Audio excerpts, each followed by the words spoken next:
റുശിച്ചി ഇപ്പോൾ അറിഞ്ഞു കാണുമല്ലോ, കവിയൂർ പൊന്നമ്മ എന്ന അമ്മയുടെ വിയോഗ വാർത്തയാണ് ഇപ്പോൾ കൊച്ചിയിലെ ആശുപത്രിയിൽ നിന്ന് നമുക്ക് കിട്ടുന്നത്. ഒരുപാട് അഭിനയ മുഹൂർത്തങ്ങളും അല്ലാതെയും ഒക്കെ ഒരുപാട് സമയം കൂടുതൽ ചെലവഴിച്ച ഓർമ്മകൾ ഉണ്ടാകുമെന്നറിയാം. എങ്ങനെയാണ് കവിയൂർ പൊന്നമ്മയമ്മയെ ഓർക്കുന്നത്?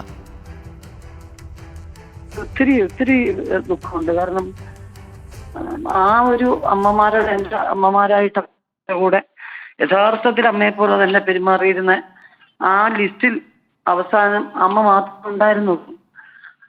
അപ്പോൾ ഈ അടുത്ത സമയത്ത് ഇങ്ങനെ അസുഖമാണെന്ന് കേട്ടു.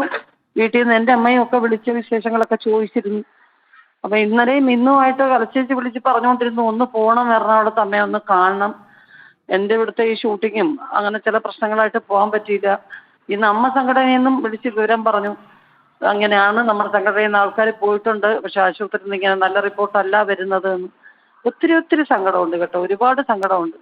ഇപ്പോൾ ലളിത ചേച്ചി, സുകുമാരിയമ്മ, ഈനാമ്മ, ഫിലോമിന ആൻറ്റി, അങ്ങനെ ആ അമ്മ നടികളുടെ ലിസ്റ്റിൽ ഒരു ഫ്രണ്ട്ലി ആയിട്ട് ഏറ്റവും കൂടുതൽ പെരുമാറുന്നതായിരുന്നു പൊന്നാൻറ്റി. അപ്പോൾ അത്രയും സ്വാതന്ത്ര്യം ഉണ്ടായിരുന്നു. ഏത് ഷൂട്ടിങ്ങിൽ എപ്പോൾ കണ്ടാലും നമ്മുടെ എന്താ പറയുന്ന നമ്മുടെ ആഹാര കാര്യങ്ങളിലും താമസ കാര്യങ്ങളിലും അതിലൊക്കെ മറ്റുള്ള അമ്മമാരൊക്കെ കൂടുതൽ ശ്രദ്ധ ചെലുത്തിയിരുന്ന ഒരാളാണ്. ആ ഒരു കുലീനത്വം അത് നമ്മൾ സിനിമയെ കാണുന്ന പോലെ തന്നെ നേരിട്ടും അങ്ങനെ തന്നെ ആയിരുന്നു. ഒത്തിരി ഒത്തിരി ഓർമ്മകൾ പങ്കുവയ്ക്കാനുണ്ട്. എന്താ പറയുന്നത്, വലിയ വിഷമമായി.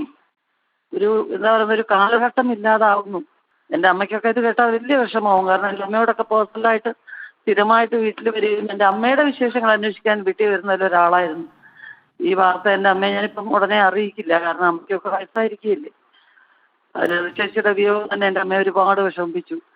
അപ്പം പൊന്നുവാൻറ്റി എൻ്റെ അമ്മയേക്കാൾ മൂത്തതാണ്. അപ്പം അമ്മണിന്ന് എൻ്റെ അമ്മയെ സ്വാതന്ത്ര്യമായിട്ട് വിളിക്കുന്ന ഒരാളായിരുന്നു. അപ്പം അങ്ങനെയുള്ളവർ മരിക്കുമ്പോൾ ഭയങ്കര സങ്കടം വരും എൻ്റെ അമ്മയ്ക്ക്.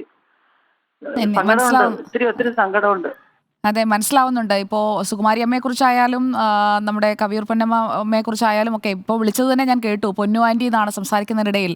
അപ്പോൾ അങ്ങനെ ഈ ബാല്യവും കൗമാരവും എല്ലാം ശ്രീമതി ഉർവശിയുടെ ആ ഒരു ജീവിതത്തിൽ തന്നെ സ്വാധീനം ചെലുത്തിയിട്ടുള്ള ഒരാളാണ് എന്ന് മനസ്സിലാക്കുന്നു.